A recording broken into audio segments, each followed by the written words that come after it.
আহিছে আপুনি আহিছো এওঁলোকো আহিছে আবুল তাবুল বকিছে কিবা তুমি মোৰ বিৰুদ্ধে কেছ কৰিবলগীয়া হ'ল কিয়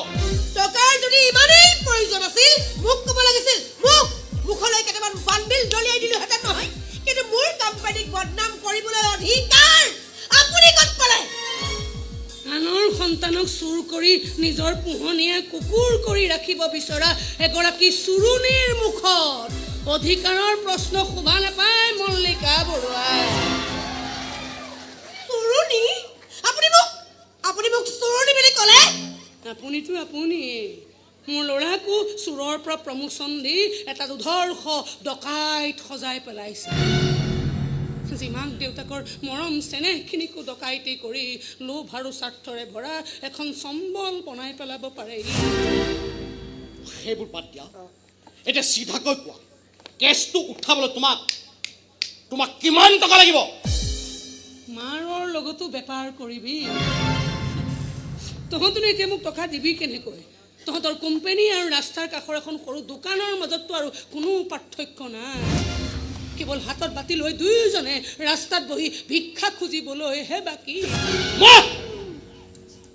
আৰু মইতো একো বিশেষ ক্ষতিপূৰণ বিচাৰাও নাই তোৰ পৰা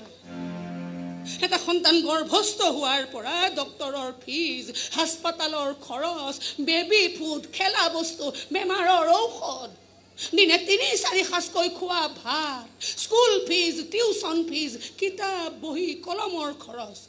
বাছ অটকে ধৰি ডাঙৰ হোৱালৈকে যত যিমান খৰচ হয় সেইখিনিহে বিচাৰিছোঁ মই তোৰ পৰা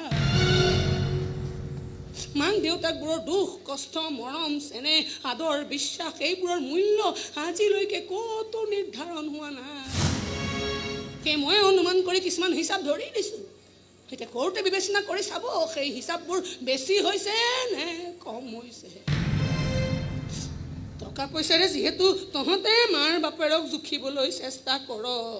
গতিকে আমি সন্তানক টকা পইচাৰে জুখি চোৱাত আপত্তি কি হয় যিবোৰ সন্তানে বিলাসিতাৰ নাম লৈ মাক দেউতাকবোৰক অকলে মৰিবলৈ পেলাই থৈ যাব পাৰে অনৰ্থক ঝামেলা বুলি নামাকৰণ কৰি বৃদ্ধাশ্ৰমত থৈ এটা মুক্ত জীৱন যাপনৰ হাবিয়াস কৰিব পাৰে তেনে প্ৰত্যেকজন সন্তানৰ বিৰুদ্ধে এনে একোটা কেছ ৰুজু হোৱাটো দৰকাৰ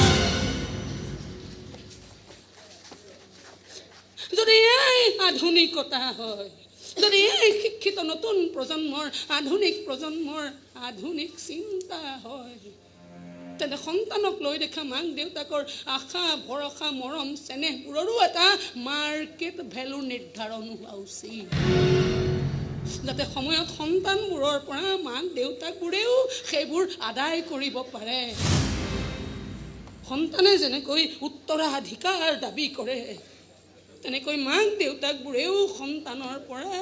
ত্যাগ আৰু স্নেহৰ মূল্য আদায়ৰ অধিকাৰ দাবী কৰিব পাৰে দাবী কৰাটো উচিত তই মোক টকা পইচা দিবলৈ আহিব নালাগে শুনটো কিন্তু সন্তানবোৰৰ দৰে মাক দেউতাকবোৰৰো যে কিছুমান অধিকাৰ থাকে আইনৰ মজিয়াত কিন্তু এইবাৰ সেই কথাষাৰ আইনৰ মজিয়াত কিন্তু সাব্যস্ত হ'বই লাগিব